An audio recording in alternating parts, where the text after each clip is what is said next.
નમસ્કાર દોસ્તો, હું આપનો દોસ્ત હરેશ બેરા ખેડૂત મિત્ર ગુજરાતી ચેનલમાં તમામ દોસ્તોનું સ્વાગત કરું છું. દોસ્તો, આજના વિડીયોની અંદર આપણે ચર્ચા કરશું કે ઘઉંના પાકની અંદર જ્યારે પણ એનપીકે 100% વોટર સોલ્યુબલ ખાતરોનો આપણે છંટકાવ કરવાની વાત આવે ત્યારે એ ખાતરોના છંટકાવમાં જો આપણે કાંઈ ભૂલ કરીએ અથવા તો એ ખાતરો જ્યારે છાંટવાના છે એને બદલે એ ખાતરોનો છંટકાવ જો આગળ પાછળ કરીએ તો ઘણી વખત એનો ફાયદો થવાને બદલે નુકસાની થવાની શક્યતા પૂરેપૂરી છે.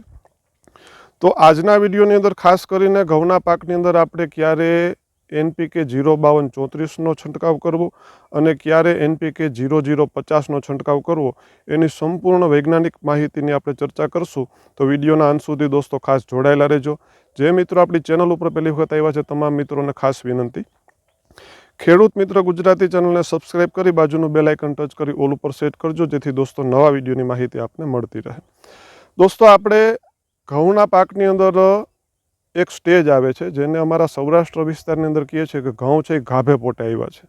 હવે આ સ્ટેજ એવી રીતનો હોય છે કે ઘઉંની ડુંડી અંદર એના ગર્ભમાં બંધાવાની શરૂઆત થઈ ગઈ હોય છે, પરંતુ એ ડુંડી હજી છોડમાંથી બહાર નીકળી હોતી નથી. આ જે અવસ્થા છે એને ગાભે પોટે અવસ્થા સૌરાષ્ટ્ર વિસ્તારમાં ખાસ કરીને કહે છે.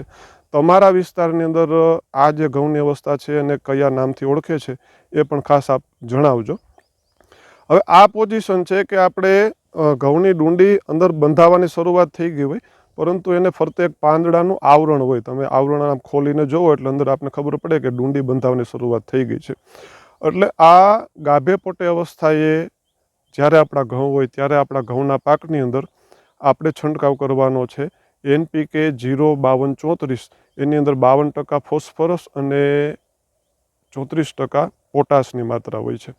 આ સમયે આનો છંટકાવ કરવાથી ઘઉંની જે આપણી ડુંડી છે એ પૂરી રીતે એનું બંધારણ થાય છે, એ ઝડપથી વિકસિત થઈ બહાર નીકળે છે અને એને વિકસવાના જે પોષક તત્વોની જરૂરિયાત છે એ આ 05234ના છંટકાવથી એ જરૂરિયાત પૂરી થાય છે.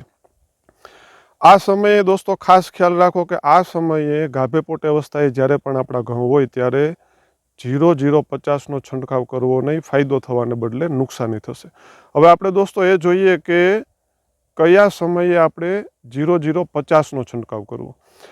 0050ની અંદર ખાસ સમજવા જેવી બાબત દોસ્તો એ છે કે આની અંદર સૌથી વધુ માત્રામાં પોટાશ આપને ઉપલબ્ધ થાય છે, ત્યારબાદ એમાં સલ્ફર પણ ઉપલબ્ધ થાય છે અને ત્યારબાદ એમાં સોડિયમનું પણ પ્રમાણ હોય છે.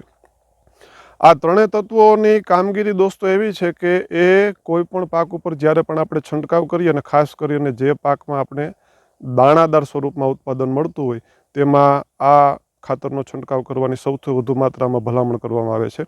તો આનો છંટકાવ કરવાથી આપને ઘઉંનો દાણો છે એ પૂરેપૂરો ભરાય છે. ઘઉંના દાણાની આપને ક્વોલિટી ચમક પણ સારી મળે છે. ઘઉંના દાણાનું જે આપને વજન મળવું જોઈએ એમાં પણ ફાયદો થાય છે અને ઉત્પાદનમાં પણ ઘણો બધો ફાયદો જોવા મળે છે. પણ આ ખાતરની એક આપણે બાબત કહીએ કે એનો યોગ્ય સમય પસંદ કરવો ખૂબ જરૂરી છે. તો આ સમય આવે છે દોસ્તો કે જ્યારે આપણા ઘઉંની જે ડુંડી છે એમાં દાણો ભરાવાની શરૂઆત થાય છે.